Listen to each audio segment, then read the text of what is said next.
Yes, so I'm going to use the wire strippers, and normally it has one of these plugs on it, and I'm going to cut it off with the ignition, so it just snaps off, and then I'm going to use the 10 gauge, and about a finger width, so you can kind of see finger width is or less, and you're going to pull, and that's going to expose the two other wires. Then you're going to go down to the next level, or the last level, so 2022. You're going to split it, go one at a time, put it through the slot, pull it through, and that exposes that copper wire. And you're going to want to expose it on both sides. Make sure that's out of the way. Say hi to Mr. J.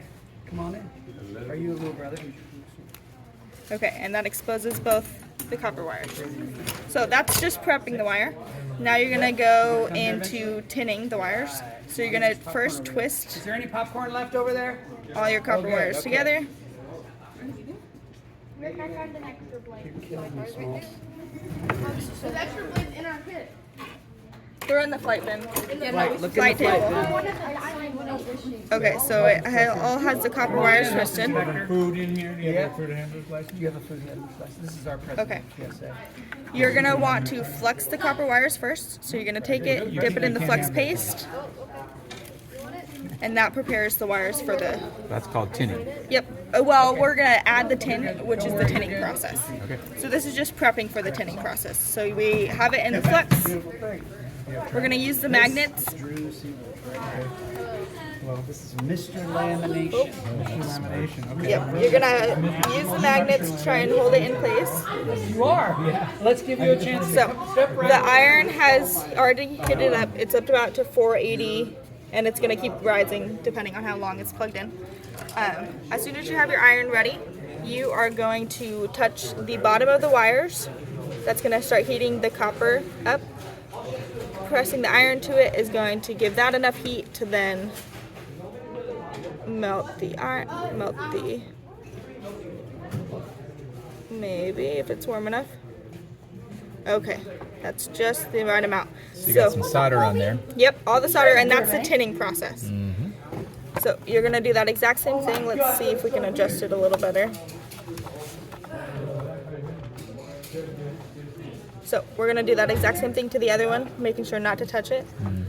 But iron to the bottom of the copper wires, and then touch the solder to it. And that flux should help the solder just flow right onto it. And you should have a decent amount, but not too much. I mean, that's probably just enough. So that's the tinning process. We have the iron. We're done with the iron. We'll need it for the light connection.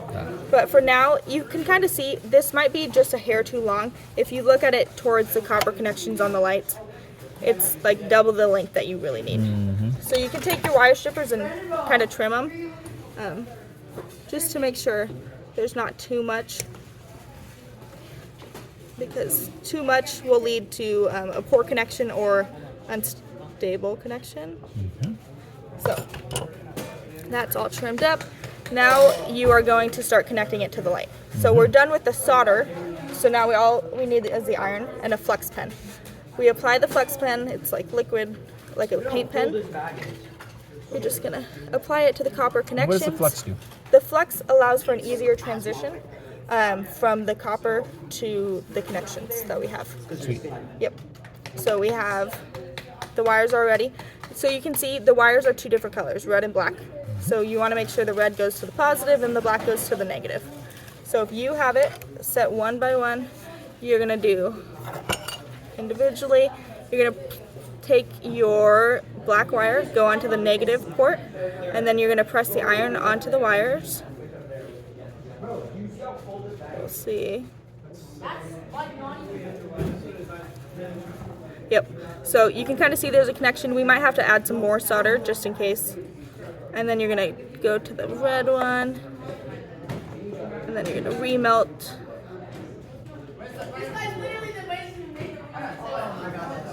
There we go. Maybe. But you got to make sure the solder doesn't run from one to the other. Exactly. You don't want too much or it's going to puddle. So, and again, it might take a few seconds for it to all heat up, and then make sure that the There we go. So it kind of pops into place. On this one, I'm going to add just a tiny bit more. If your iron is at least hot enough and clean enough, you should be able to take the solder and touch it to the tip of the iron. Oh, maybe not. Hold on. Let's clean it. And cleaning is just allowing it to have a better surface for applying the solder. And usually you want to prep, there it is. That's too much. But let's see if we can get any off of there. A little bead. Yeah, kind of a little bead. That's probably going to be a little too much. So, yeah, you just want it covered in the solder. And then you're going to apply it back to that black connection.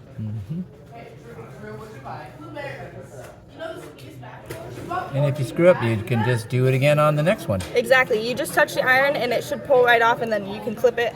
Again, the cords are about 3 feet, or at least ours are, so you can cut it and redo it. So that's this connection. If this had a USB on the other side, we'd be able to test it if I was prepared. Yep. And it should work right Let's away. assume it did. So now we have to put some shrink wrap around that. Yes, All right. exactly. So you would first initially put the hot glue right around anything that's exposed. So any copper wire or any red or black insulation, just to add a layer of protection. Okay. And then you are going to also take the heat shrink. We should have some of this for you guys, but you're going to cut about 2 inches off. Oops, let's put this back up there. If we... Well, your wire strippers work for that too. So it's kind of like a bubble or a straw. You're going to have to feed your lights through it.